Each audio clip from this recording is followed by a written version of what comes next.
Yo, what's going on, everybody? Welcome back to SideQuest Sessions.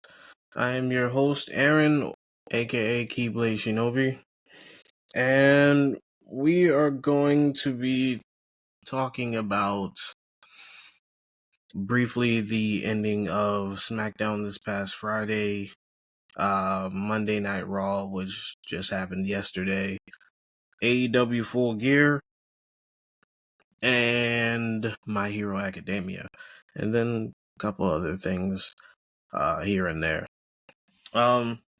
Starting off with SmackDown, more so the ending of SmackDown and a little bit of the women's war game setup that they did. I like I said in the previous episode, I had a feeling that AJ was going to join the women's war games team. The setup was there, especially with her costing Becky the IC title, and then the backstage interaction with her and Rhea. So I knew that was going to happen, and it was good. I like that she's joining this War Games match. I can't wait to see what she does in the match itself because it's her first War Games match, and women's wrestling in WWE has gotten uh, way way better since she's been there. Not to say that it wasn't good in her time too, because it was. She was one of my favorites back during the divas era when they were like doing that transition from calling them divas to just superstars. So can't wait to see how that goes. The heels completely laid out the baby faces, which, gotta do something. And then the men's war games, how they interfered in the Time Is Now tournament with Mello versus Bronson. And it just broke down into chaos. Mello ended up winning by countout, and the rest of them just brawled around ringside. Drew McIntyre took out Cody in the beginning of the show, I believe. Can't fully remember, to be honest. I think Cody came back, and he got a very good, short, sweet promo, to be honest. I really liked it, and I don't usually like anything that Cody does. Not anything against Cody himself. It's just his character. I just can't rock with his character, unfortunately. And then we're gonna let's jump to Monday Night Raw before we get into Full Gear. I'm not even gonna do the whole Full Gear. I just want to touch on a couple matches that I liked. So Monday Night Raw just happened, and it was a solid go home show for Survivor Series. Started out with Roman coming out.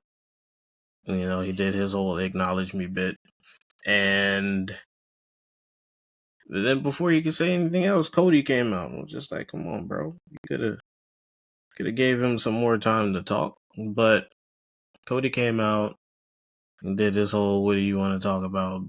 thing, and basically asked Roman what's in it for him. Like, why is he joining this War Games team? And like I said last week, I had a feeling that they were going to use the reasoning that for Roman joining the War Games team was for the Usos, for his family. And sure enough, that's what he said. He said it was going to be for his family. He's like, you should know as well, better than anybody that I will do anything for my family. It was like, in half of this team, last time I checked, is his family. So that's his sole motivation and purpose for joining the War Games team. Now, they did do an interesting little wrinkle. The CM Punk came out, and CM Punk is doing what CM Punk does. And Roman started to leave the ring after he, basically again reinforced that I don't like either of y'all, but I hate Heyman and the Vision more than I hate y'all. So again, motivation for War Games and him joining. Right before he left the ring, He was like, that title will look better on my shoulder. And he walked out the ring. And Punk is like, who are you talking to, him or me? And Roman says to the camera, that's for y'all to find out. So they couldn't hear him. So that added a nice little wrinkle to the War Games match and add a little bit of drama for the baby faces. We had more of the Last Time Is Now tournament. Gunther versus Mello was a pretty solid match. I was hoping Mello would win, but of course Gunther won. I'm be honest with you, I'm not really a fan of Gunther. I don't know. He's a good wrestler. His character just doesn't click with me. And that's just me. It might click with other people, but just not me. And Mello has been getting the short end of the stick since he got drafted to SmackDown.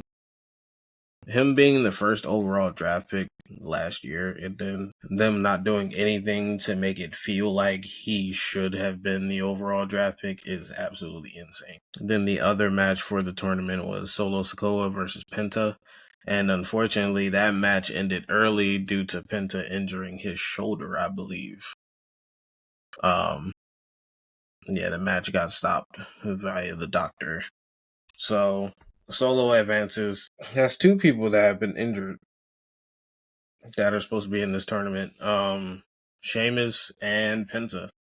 And now they have to find a replacement for Sheamus also. So we don't know who LA Knight is going to be facing in his matchup. Then we got Dom coming out to cut a promo on Cena, and then Cena's music played, and everybody thought that, Cena was coming out, but really it was a little person dressed up as Cena. And even then, cut a Cena like promo. And Dom was like, hey, what you doing? You're not supposed to,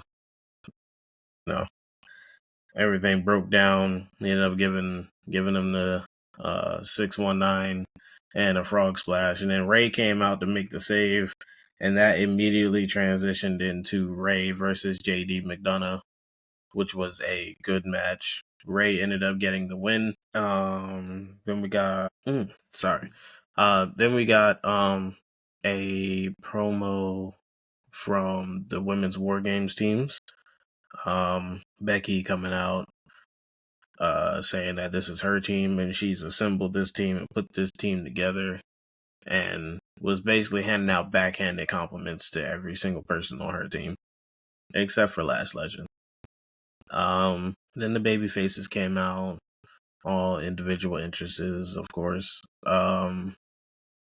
Still waiting for Charlotte and Alexa to have like a single cohesive entrance. That would be great. But they all came down to the ring. AJ cut her promo on Becky, saying that Becky lit a fire in her and that the rest of the women on her team poured gasoline on that fire. So now she's just raring to go. And Becky made a mistake by wanting to lock herself in a cage with AJ, because now she's going to let the old AJ out, and that AJ is going to do whatever she wants to Becky. And I can't wait to see it. And then she passed the mic to Rhea. And then Rhea just took the mic, bashed Nia in the head with it, and they started brawling. Babyfaces stood tall. I'm not sure if they're going to do a War Games Advantage match for the women. Usos versus Drew McIntyre and Logan Paul. That ended up breaking down after a little while. Usos were getting the upper hand. Logan Paul got knocked to the outside, and then Braun Breaker and Bronson Reed showed up. Then CM Punk and Cody came out, and everyone started brawling around ringside. Jey Uso dived to the outside to take everybody out. Logan Paul snuck back in the ring and got Jimmy with a roll-up pin. Then everybody started brawling. Roman came out. Babyfaces had the upper hand. And then Brock came out, and they all started brawling, but then they just cut it off. Like, y'all are on Netflix. I'm pretty sure y'all don't have time constraints, really. Y'all could have kept that brawl going for a little bit. But hey, pretty sure the live crowd got in. We'll see clips of it from WWE at some point in time throughout the week. Overall, that was a solid episode of Monday Night Raw. I really enjoyed it. I'm really looking forward to the War Games matches. Not so much anything else that's going on the show. John Cena versus Dom for Survivor Series. I do expect Dom to win that match. Only because of the last time is now tournament. I don't see them. I mean, they could, but I just don't see it happen. I don't see them doing Cena's final match as a title defense also. But of course, if this tournament is all about essentially passing the torch, then I guess they could crown a new IC champ for the finals of this tournament. But I don't see them doing that. So I'm expecting the title for Dom to win. Nikki Bella versus Stephanie Vaquer. I don't too much care for that match, only because, one, I don't believe Nikki is going to win. I don't believe Nikki is going to win at all. And two, I expected the Nikki heel turn already. Nikki's always worked better as a heel. She never worked really as a babyface. So I expected her heel turn, and it was decent. It wasn't the greatest heel turn, but it was decent. Her heel turn on Brie years ago, that was so much better. I love that one. Because that one was just unexpected. But yeah, this wasn't the greatest heel turn. It was effective, it just wasn't the greatest heel turn. So that match I'm not truly looking forward to. I think those are the only two singles matches on the card. I could be wrong though. Could be wrong. Now, jumping into AEW Full Gear. That was a long ass pay-per-view. Oh my god. I'm not even gonna go over the whole thing. I'm just gonna go over the bits that I enjoyed, which was the Jon Moxley versus Kyle O'Reilly match. That was great. That was absolutely great. And in true Jon Moxley match fashion, fork came out and was stabbing each other in the fucking skull with the fork, and blood was everywhere. Mox ended up tapping out again, but also attacked Kyle O'Reilly after the match. Commentary played it up like he was upset that he lost, but I don't think that's the case. Because he gave Kyle O'Reilly a nod of approval as he was leaving the ring. I think what made him attack Kyle O'Reilly character-wise is that he was more so upset that not that Kyle beat him, but that Kyle beat him, but then was unable to leave the ring under his own power. Not Mox, Kyle. Kyle was unable to leave the ring under his own power. He was being like checked on by doctors and everything else. And I don't think that sat right with Mox. Because Mox is like one of the toughest people here. And you made me tap twice within a 10-day span. And you're telling me you need doctors? I don't like that. So, gave him a little bit of a beatdown. Ricochet is the new national champion. I do like Ricochet's heel character work. I feel like he's thriving in AEW versus in WWE, and that's not a bad thing. Some people get into the whole promotion wars of wrestling, and I don't. I watch both shows. I enjoy both shows for different reasons, but yeah. Ricochet is the new national champion. Mark Briscoe is the new TNT champion. I did not think Kyle Fletcher was going to lose that match. I did not think he was going to lose that match, but he did. He had a good run as TNT champion. I don't think that will be the end of it. I think he'll go after Mark Briscoe again, maybe, but I don't think he'll win the title back anytime soon. Turmoil within the Don Callis family. Kazuchi Okada and Kinosuke Takeshita still can't get on the same page. I'm pretty sure that's going to have a big falling out. And they also just released the brackets for the Continental Classic.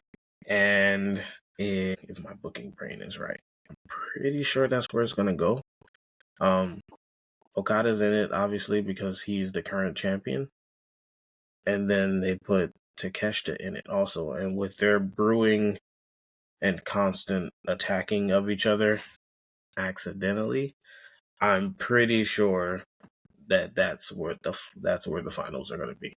It's going to be the two of them, and I'm pretty sure Takeshita's going to take it all. So that's going to be my pick. That's going to be my pick to win the whole thing. It's going to be Takeshita. Now, if I'm wrong, y'all can call me out on it, but I'm pretty sure it's going to be Takeshita. What else? Toni Storm and Mina Shirakawa won the Fatal 4-Way Tag match, so now they can pick the stipulation for their final semifinal match against Marina Shafir and Megan Bayne. For that whole women's tag tournament, I am fairly surprised that Anna Jay and Ty Mello got beat in the first round or second round. Considering that they were the only established women's tag team there.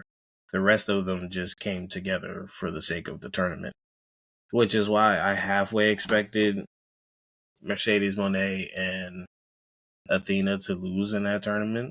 I wanted them to win, but I expected them to lose because they haven't tagged. They're great as individual champions, but together, it just didn't work, obviously.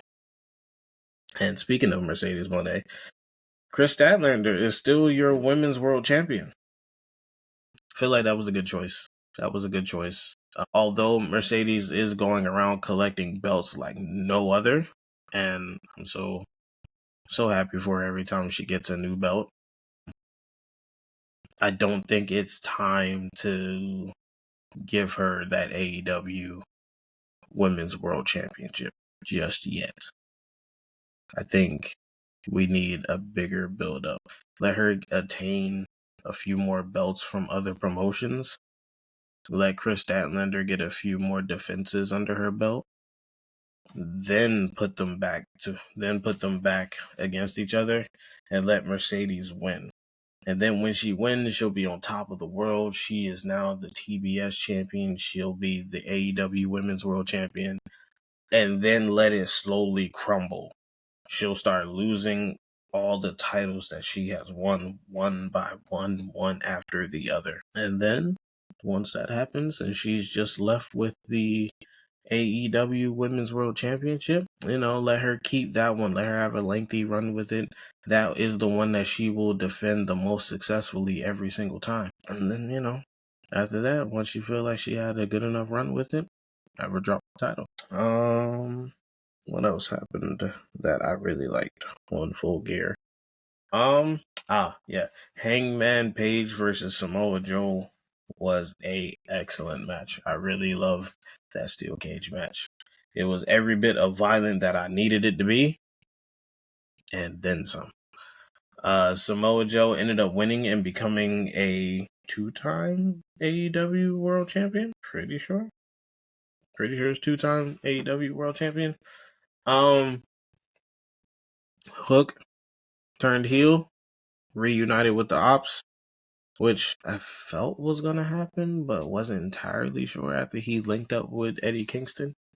Now if Eddie Kingston joined the Ops, now that'll really throw me for a loop. And then Swerve came at the end of the match to make the save on Adam Page. So now it's going to be the two of them going against the Ops in just about every configuration you can think of. Pretty sure they're going to need one or two more people. So, yeah, they're going to need two more people. But as far as Full Gear goes, that's really all I wanted to talk about. Those are the matches that I enjoyed the most, I should say. That's not to say that it was a bad show. It was a great show. It was a great show. Those are just the only ones that I was really invested in. AEW always puts on a banger of a pay-per-view. Love their pay-per-views every single time. They're just long as hell. Now jumping into some anime. Yo, have y'all been watching the final season of My Hero? Because that most recent episode was episode 8, I believe. Oh my god. Had tears in my eyes watching that. I'll be honest with you. That was such an emotional build up. Everybody coming through to help my boy Deku get the dub on All for One. Come on. And then Shigaraki, him making sure Shigaraki survived long enough to help him deal a final blow to All for One. Come on, man. Shigaraki, like, hey, if you see Spinner after this, tell him that I destroyed until the very end. That man did not flip on his convictions whatsoever, even after the reveal that All for One basically manipulated everything in this man's life from even before he was born, which was a insane reveal. All for One's like, yeah, bro, your whole existence is because of me. I did this. You are the way you are because of me. It's like, yeah, I put the thought in your dad's brain to have another kid. And then when he did, he had you. And you know what? You were born quirkless, my boy. He was like, but once you got to that age that you're supposed to have a quirk, I took one from somebody at an orphanage. He took Shigaraki's decay quirk from a kid at an orphanage, took it from them. And their quirk, the decay, was reversible, but he altered the quirk so that it wouldn't be reversible and that all it does is destroy things. And then put it in Shigaraki. And then we all know Shigaraki's story. He accidentally killed his dog. His sister got freaked out. His dad was beating on him first. And then, he was like trying to figure out why this is happening to him. Accidentally ended up killing his dog because his quirk activated finally. His sister freaked out, ended up killing her, and ended up killing the family, destroyed the house, all of that. And that's all because of All for One. All for One did all of that shit, manipulated everything. And then when he had no one, he thought, oh, hey, I'm this new guy. I'm gonna help you out and take care of you, I didn't. Oh man, he's a villain. He is a villain. And then the parallels from Deku's first smash to the first episode where he ran out to go help Bakugo and his mom running to the front of the monitor telling him he can do it, to everybody watching from around the world telling him he can do it. And you got them canonizing the movies because those characters popped in, was like, hey, you can do it. Oh my god, the build up was so good. So good. Oh, it made me want to cry. I had tears in my eyes. Boy, oh boy. His arms was gone. Then Eri was like, hey, I broke off my horn. Give this to him. It'll reverse it for a few minutes. Give him his arms back, please. My Hero was so good. My Hero was such a good show. Yo, that episode has the highest rating in 2025 so far. And I don't mean for the show, I mean for all of anime in 2025. That episode has the highest rating of 2025 so far, which is insane and deserved because that episode was absolute peak and I loved every single second of it. Every single second of it. This whole final season has been absolutely amazing, from Bakugo coming back and then beating the ever loving shit out of All For One. Said, I'm the final boss. You gotta fuck with me now. And then absolutely just blasting him all over the goddamn map. And then before that, him just rising from the dead. And then him and Deku just locking in on what they need to do. No words being exchanged. Just take off immediately. Mm-mm-mm. And then the whole struggle, him using Black Whip to make his own body move and to reinforce his muscles from the inside. Oh, Deku was an analytical ass character, and he knew, like, he studied quirks. He knew how these quirks worked inside and out, and he made use of every single one of them in the most effective way possible. Even his enemies' quirks he understood, and then used what he understood about their quirks against them, which was, he was such a good main character. Such a good main character. I don't know how many more episodes we have for this final season. I know the next episode is going to be about the Todoroki family. And then I don't know if we're getting another episode after that. I hope we do, because I need like more tie-ups. So I'm hoping for like 2 or 3 more episodes after the Todoroki family episode. But my hero, man. My hero. Things that are going on with me. I'm trying to lock down a streaming schedule. Because I do not stream consistently enough, in my opinion. So I'm trying to lock down a streaming schedule. If my work schedule stays the way that it is, then I may be able to log in a streaming schedule. Because this week I am off today, which is Tuesday. Then I am off Wednesday and Thursday. And then I work all day Friday, all day Saturday, and then Sunday night. So I'll probably be on stream today. I'll be on stream Wednesday. And then I'll be on stream Thursday towards the back half of the day. We'll do Thanksgiving Day stream. Mainly towards the back half of the day, because I'm going to be cooking I'm not going to say for the first half, because it's really just me in here.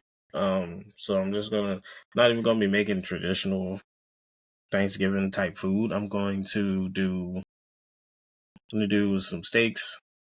Not sure if I want to do mashed potatoes or roasted potatoes. I may go with roasted potatoes, because between you and me, I kind of suck at making mashed potatoes. I'm definitely gonna do mac and cheese. Some broccoli. I was looking for broccolini, but I can't find any, which is kind of upsetting me, not gonna lie. And that's probably it.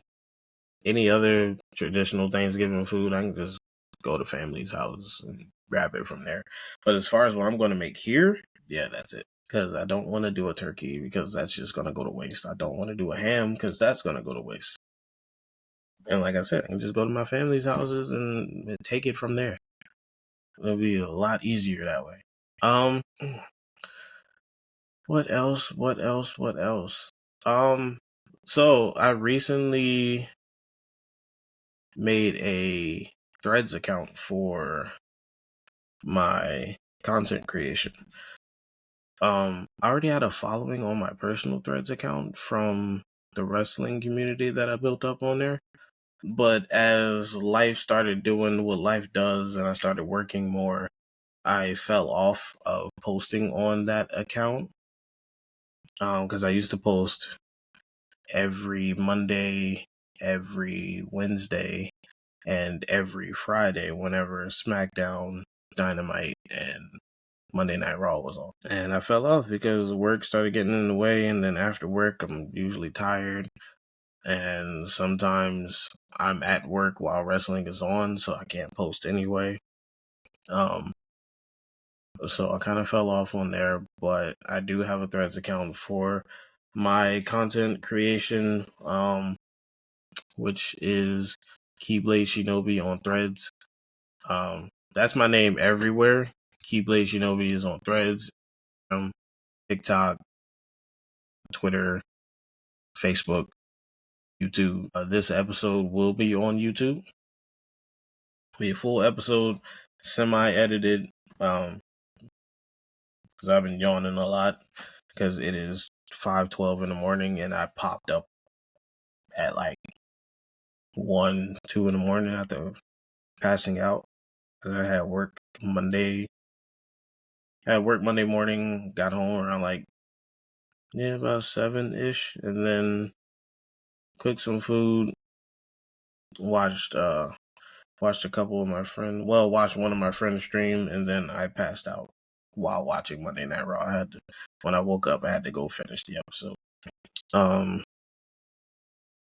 Other than My Hero, I'm fully caught up on My Hero. I need to go catch up on Gachi Akuda, and I think that's it. I think that's all I've been watching, really. I'm pretty sure that's it. Just need to catch up on that, which once I do, I'll tell you guys about it. Oh yeah, it's now Tuesday. It's been a week. Have y'all watched Wicked for Good yet? I hope y'all have, because I'm ready to talk about it. I'm so ready to talk about it because what a movie. I love it so much. The story is so good. I really want to say, fuck that cowardly line. For real. Like, Bach having a reason to want to take down Elphaba is one thing because she turned him into 10. But to be fair, she also saved his life. You got turned into 10 because Nessa essentially shrank your heart to almost nothing. So her turning you to a 10-man saved your ass. But you mad because you a 10-man. And first of all, you have been playing with Nessa Rose's heart for 5 years. 5 years you've been playing with her heart. And you mad? You mad. She is also wrong, but like you played with that girl heart for 5 years. You could have told her that you did not have feelings for her like that. You could have told her, but you didn't. And that's your fucking fault. Reap what you sow, bitch nigga.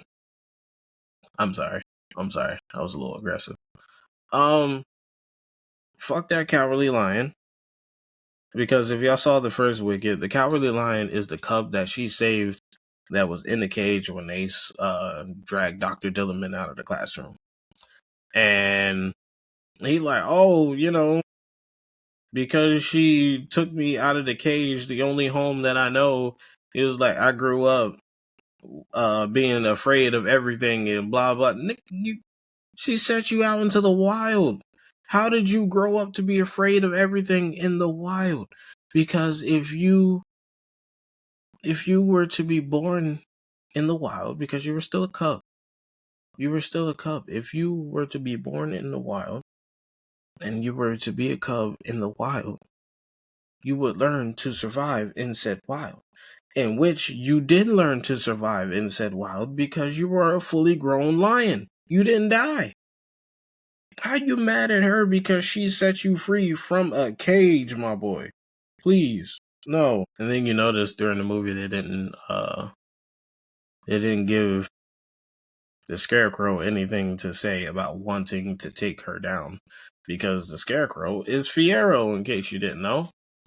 And No Good Deed, she sang her ass off in No Good Deed. The story implications behind the song, the way the song is delivered, the visuals for it, oh my god, it was so heartbreaking and so good.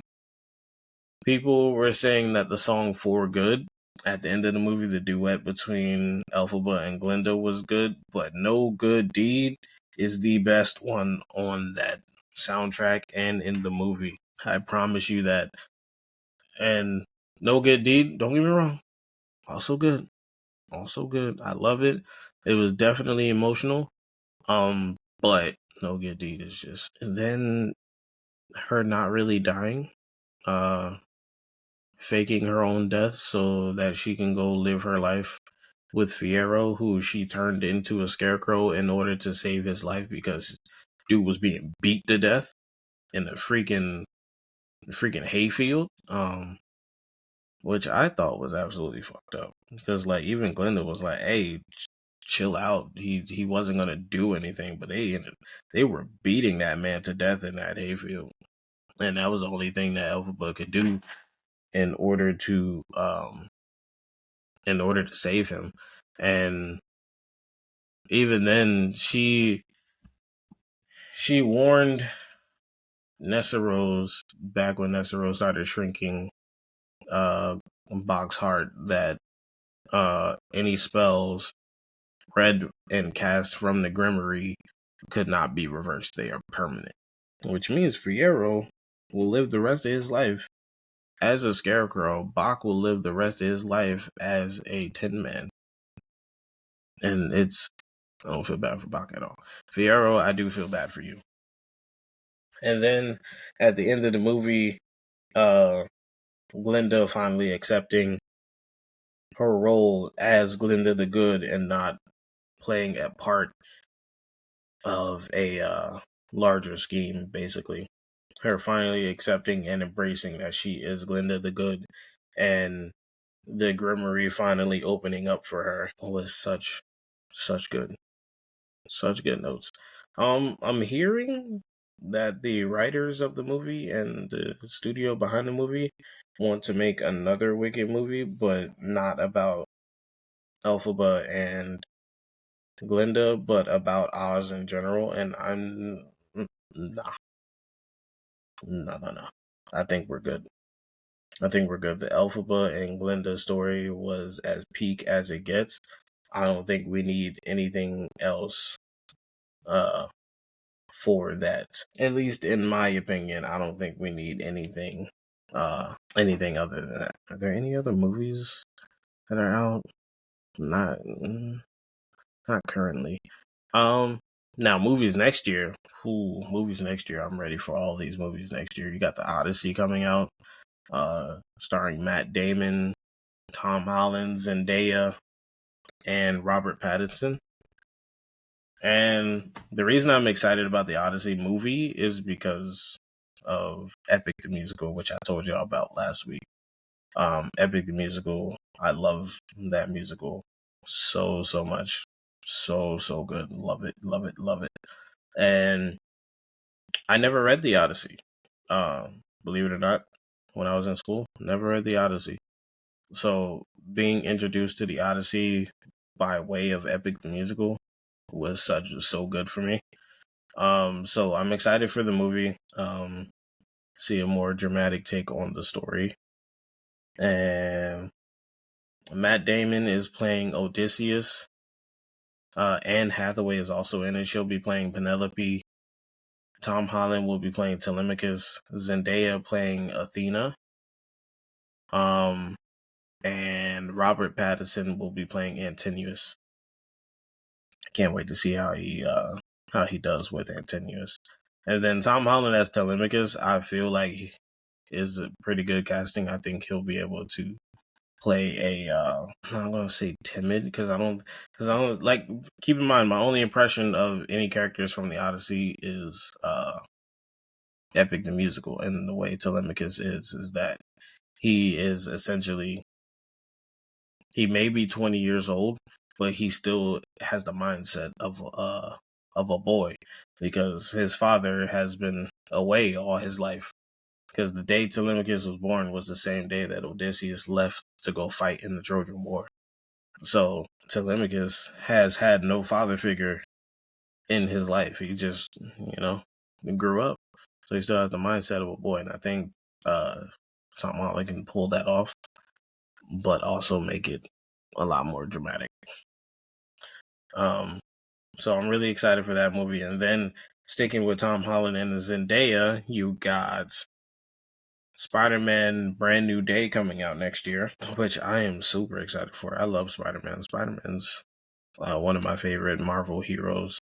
So there's been a lot of rumors and speculation about who's in this movie, uh, the villains and everything else. And don't get me wrong, I do be reading this stuff. I do be watching this stuff.